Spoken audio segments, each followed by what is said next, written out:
আমাদের ব্যাংকের কোনো ক্ষয়ক্ষতি হয় নাই, আপনাদের আমানতেরও কোনো ক্ষতি হয়নি।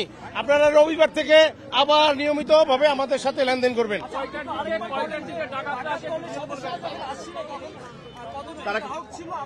6 জন গ্রাহক ছিল, 6 জন গ্রাহক ছিল। স্টাফ ছিল আপনার 7 জন অফিসার ছিল, 1 জন পিয়ন ছিল, 2 জন ফেয়ার গার্ড ছিল। 10 জন আর 6 জন গ্রাহক, এই 16 জন ছিল। ওনারা গ্রাহকরা এখনো 6 জন আছেন, কারণ প্রশাসন ওনাদের সাক্ষ্য নিচ্ছেন, একটা মামলা হবে। শুরুতেই ছিল। একটু ঘটনাটা বলবেন, শুরুতে কিভাবে আপনারা ওরা গ্রাহক হিসেবে ঢুকেছে? ওরা গ্রাহক হিসেবে ঢুকেছে। আমি তো আসলে আমার অফিসারদের সাথে এখনো সেভাবে কথা বলিনি, কারণ ওনারা ক্যাশ গণনা টননাতে ব্যস্ত। ওরা ক্যাশ গণনা করে মিলিয়েছে, তারপর অন্য একটা শাখাতে যেয়ে আমাদের সাইন আউট করতে হবে, কারণ মেশিন পত্রগুলো ভেঙে ফেলেছে। কাজে ওরাও মানের অবস্থা ভালো না, ওদেরকে আমরা এই সাক্ষাৎকারটা এখনো নেইনি। আপনাদের প্রশাসনের লোক এখনো ব্যাংকে আছে। আমার ঊর্ধ্বতন কর্তৃপক্ষ 2 জন ডিএমডি মহোদয় আছেন, পুলিশ ভাইরা আছেন, আর্মি ভাইরাও আছেন, আর্মি ভাইরাও আছেন। তো আমাকে এখনো আছেন। কটার সময় কি করেছে? ওনারা এসেছিল প্রায় 2টার দিকে হবে, 2টা বা 2:15 দিকে হবে, 2:15 দিকে হবে। ওরা গ্রাহক বেশি এসেছিল। তারপর কি বললো? ওই যে এসে পিস্তল দেখাইছে, ভয়ভীতি দেখাইছে টাকা নেওয়ার জন্য। খেলনা পিস্তল।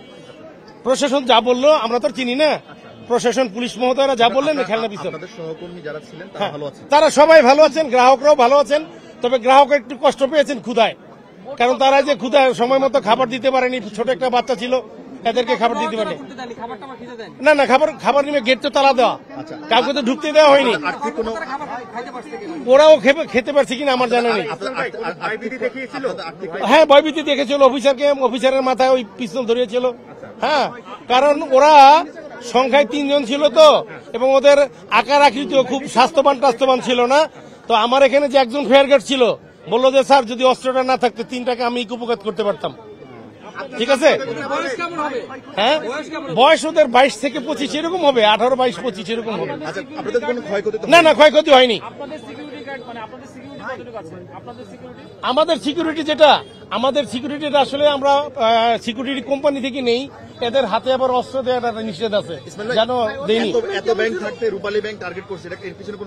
আসলে এটা এত ব্যাংক থাকতে বলবো না, এই এলাকার মধ্যে ব্যাংকই একটাই, অন্য কোনো ব্যাংক নাই তো এখানে, অন্য কোনো ব্যাংক নেই। বৃহস্পতিবার লেনদেন হয় কি, বৃহস্পতিবারে মনে করেন যে বেশি টাকাগুলো থাকে, সাপ্তাহিক টাকা, এগুলো হেড অফিসে পাঠিয়ে দেওয়া হয়। হ্যাঁ, ওই ব্যাংকের একটা নির্দিষ্ট লিমিট থাকে, ওই লিমিটটার অতিরিক্ত টাকাটা রেমিটেন্স করে পাঠিয়ে দেওয়া হয়। আজকে ওই পর্যন্ত সেই সময়টা তারা সুযোগটা পায়নি। এখন আমরা এই বাড়তি টাকাটা এখন গাড়ি আনতেছি পাঠিয়ে দেবো। আসলে আমি ওদের ট্যাক্টফুলি সংখ্যাটা জানতে চাচ্ছিলাম যে আপনারা কয়জন, ওরা বারবার বলতেছে 16 জন। তো আমি বলছিলাম যে ঠিক আছে, আপনাদের মানে সেফ এক্সিট দেবো, আপনারা কয়জন, আপনারা শুধু নামটা বলেন, আমি নিজে ঢুকবো, নিজে আপনাদেরকে বের করে নিয়ে আসবো। তখন একবার বলেছিল আমরা 15 লাখ টাকা নিয়ে যাব। আসলে এটা সত্য মিথ্যা কতটুকু আমরা বাহির থেকে জানি না।